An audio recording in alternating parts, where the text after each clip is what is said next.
шмека. Добре, действаме. Как са районите? Първият наш, 19 също. Как са нещата на втори и трети? Имаме ли хора там? Имаме, но иска още работа. Нямат хора. Между другото, намерил съм нов химик. Много е добър в бранша. Работил е за белгийци.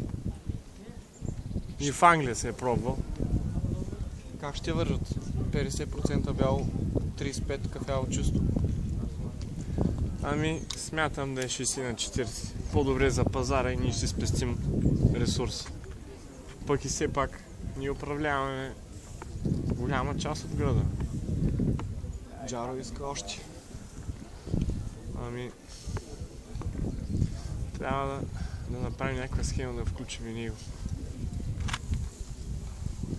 Извиняй, пречи. Публично? Моля, вършим важна работа, вземи парите. Благодаря. Благодаря. Да се върнем на въпроса.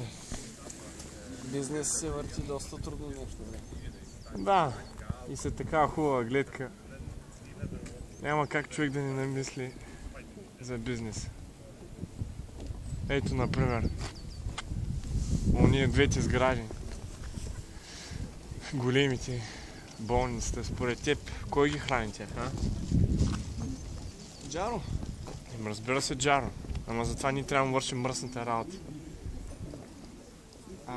Аз предлагам в определен момент да се изтеглим. Не знам, аз също го смятам, но близнаците какво ще кажат? Може и да вържат. Добре. Black and White.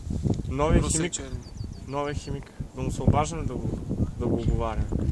Бил много добър, казаха ми. Има поръчки от Холандия. Трябва да се действа. За кога? С другата седмица. Още от понеделник. Играем.